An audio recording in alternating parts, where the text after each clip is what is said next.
I'm Jason Little, and this is 10 minutes off the top of my head. We're continuing with our look at science, and we're going to look and see what the Bible says about the beginning of the world. But before we do that, I want to go over the ground rules again. We're heading towards a great blessing, but we want to lay the groundwork for it, and they are these. Number one, Satan is a liar and the father of lies. Number two, we all suffer from cognitive dissonance. Number three, the Illuminati, they are the Illuminati, and Illuminati is not a noun, it's an adjective to describe those who are illuminated. Number four, they are of their father, the devil. Number five, science is never settled. The science is never settled. And then number five, today's scientists have substituted mathematics for experiments. They wander off through equation after equation and eventually build a structure which has no relation to reality. Now, I want to look at what the Bible says about the beginning of the earth and how the earth began and how it was formed and all that stuff. So we're going to look in Genesis chapter number 1. I'm not going to read the entire account, but I'm going to challenge you right now. Do you really believe what the Bible says? There are so many Christians out there that are wishy-washy. Institutions that have come up that are trying to marry religion and science, and I shouldn't say religion, but faith and science. They're trying to marry these things, and they have irreconcilable differences. And I want to look at those right now. So Genesis chapter 1, verse 1 says, "In the beginning, God created the heaven and the earth was without form and void, and darkness was upon the face of the deep, and the Spirit of God moved upon the face of the waters." So we see here that God created the heaven and he created the earth. And then the Spirit of God moved on the face of the waters. And God said, "Let there be light," and there was light. And God saw the light that it was good. And God divided the light from the darkness. And God called the light day, and the darkness he called night. And the evening and the morning were the first day. Now we're talking about a 24-hour period here, and there's all kinds of discussions and arguments, and you can go on forum after forum, and you can go to college after college and have these discussions with the professors, the so-called knowledgeable ones, the illuminated ones, if you will, who will tell you all day long that yom, the word here for day, can mean any kind of period of time. It can mean a day, 24 hours. It can mean a week. It can be a month. It can be a year. It can be a million years. And so they try to poison what God said with the nonsense of billions of years of science and try to force that definition on the evening and the morning, which were the first day.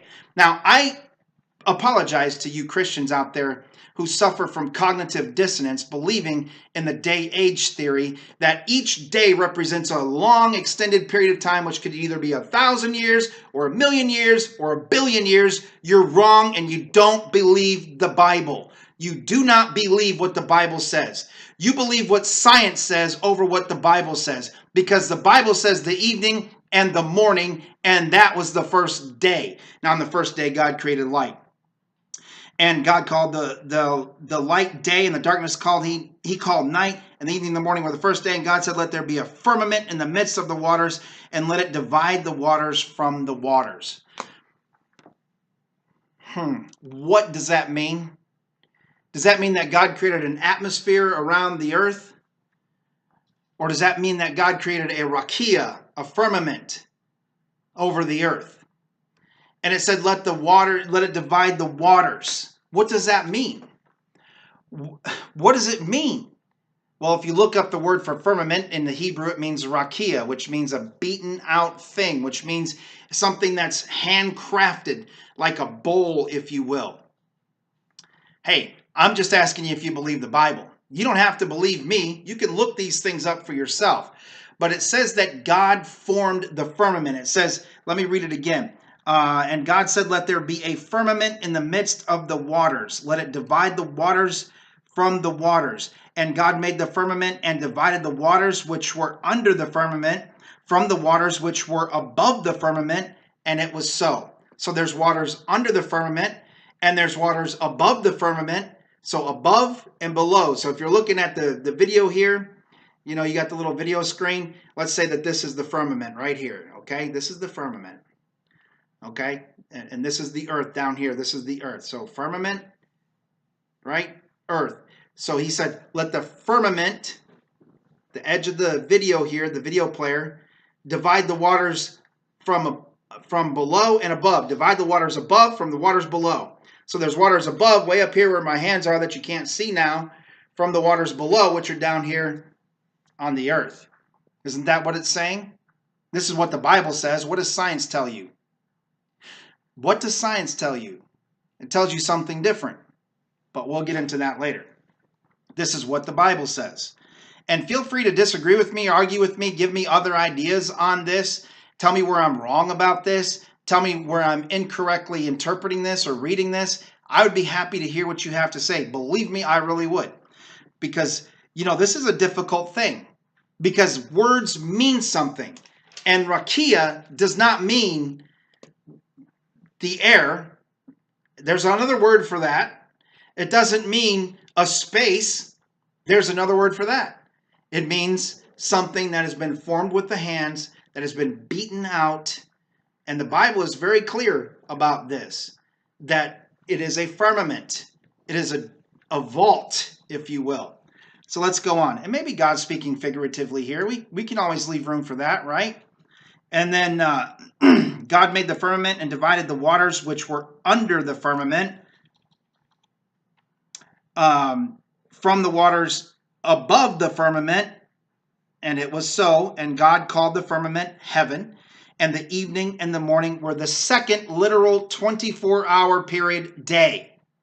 Not billions of years, not millions of years, not 1,000 years, one 24-hour day. Right now where I'm at, it is 3:41. I didn't realize it was that late. But it's getting on in the day. The sun is westering. It's heading towards the west. It's going down, starting to make its descent. And soon it will be evening. And then tomorrow morning the sun will come back and it will be morning, and that will be another day. So that's what God's talking about here. Not billions of years, not millions of years, not 1,000 years, not 100 years, not 15 years, not 15 days, but one literal day. So that was day 2. And God called the firmament, let's see here, verse number 9. And God said, let the waters under the heaven be gathered together in one place, and let the dry land appear. And it was so. And God called the dry land earth, and the gathering together of the waters called he seas, and God saw that it was good. And God said, let the earth bring forth grass, and blah, blah, blah. So we got all of the grass and the trees and the vegetables and the fruit and all that stuff happening on day number 3. And the evening and the morning were the third day. And I'm not going to read all that. You can read it on your own. Verse number 14, God said, let there be lights in the firmament of the heaven to divide the day from the night, and let them be for signs and for seasons and for days and for years. And let them be for lights in the firmament of the heaven to give light upon the earth. And it was so. And God made 2 great lights, the greater light to rule the day and the lesser light to rule the night. He made the stars also. What does that mean? It said God put the lights in the firmament. So again, if we're looking at the video player here, this is the firmament. Here's the earth. God put the lights in the firmament. What does that mean? In the firmament. And he said the greater light to rule the day and the lesser light to rule the night. And he didn't say that there was one light and then another object that reflected that light. He said 2 lights. Do you believe the Bible or not? Do you believe what it says? Or maybe God is speaking figuratively here. Tell me what you think. What do you think? Does the moon reflect the light of the sun, or does it give its own light? Now, what does science say?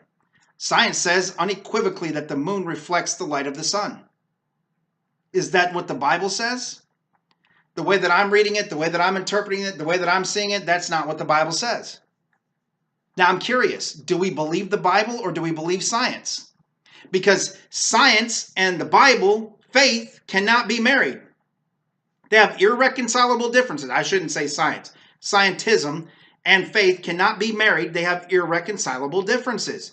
There's a problem here. There's something wrong. Who do you believe? Do you believe scientism or do you believe the Bible?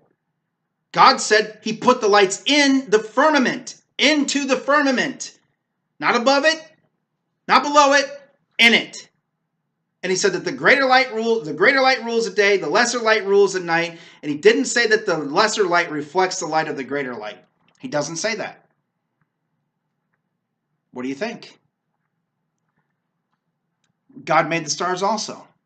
Kind of like almost an afterthought, right? I mean, there's a little, and he made the stars also phrase in there. Is that the entire other universe, the rest of the entire universe that we can observe? I don't know. You tell me. And let's see here. God said that they were for times and for seasons and for days and for years.